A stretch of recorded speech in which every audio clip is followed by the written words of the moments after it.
Good morning বন্ধুরা, bomb blogger Nivedita চ্যানেলে তোমাদের সবাইকে স্বাগত। স্নান পুজো করে নিয়ে তারপরে খেলাম ভেজানো বাদাম আর লিকার টি আর বিস্কিট। চা খেয়ে একটু পেপারটা পড়ে নিলাম, তারপরে গেলাম একটু ছাদে। ছাদ থেকে এসে আমি করে নিলাম একটু প্রাণায়াম।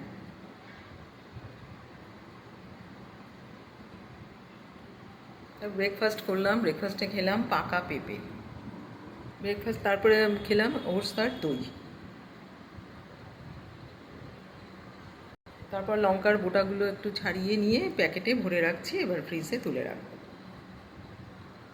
আর লাঞ্চের জন্য একটু আম ছাড়িয়ে রাখলাম। তারপরে দেখো এদিকে দুধ জাল দিচ্ছি, ওই দই পাতবো। আর এদিকে হচ্ছে কাঁচা আম দিয়ে চাটনি। তারপরে দেখো লাঞ্চ আর ডিনার একসাথে রেডি করে নিলাম। রাইস তো ছিলই, আর ছিল পেঁপে দিয়ে ডাল,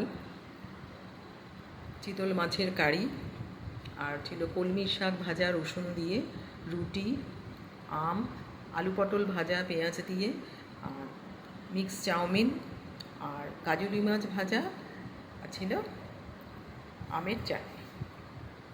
তো আমাদের দেখো লাঞ্চ ডিনার সমস্ত রেডি হয়ে গেছে, এবার আমরা লাঞ্চটা সেরে নেব। লাঞ্চের পরে একটু রেস্ট নিয়ে এবার তাড়াতাড়ি চাটা খেয়ে নিচ্ছি, কারণ আমি একটু বিকেলে বেরোবো বন্ধুর সাথে। চাটা খাওয়া হয়ে গেলে আমি এবার রেডি হব। তো দেখো আমি তো বেরিয়ে পড়েছি রেডি হয়ে, এখন ওয়েট করছি এখানে বন্ধু আসবে। তো চারিদিকের ওয়েদারটা এমন গুমোট হয়ে আছে, জানি না বৃষ্টি হবে কিনা, হতেও পারে হয়তো।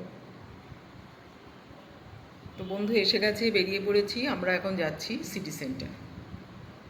তো আমরা বেশ কিছুক্ষণ সিটি সেন্টারে এসে ঘোরাঘুরি করলাম, এখন আইনক্সে এসেছি, একটু টিকিটটা কেটে নেবো। তো আমরা আমার বস দেখবো ভেবেছিলাম, টিকিট পাইনি, তো আমরা টিকিট কাটলাম একেন বাবু দেখবো। তো ভিড় দেখে মনে হচ্ছে বইটা ভালোই হবে, দেখা যাক। তো বই শুরু হয়ে গেছে, বইটা ভালোই লাগছে, খারাপ নয়।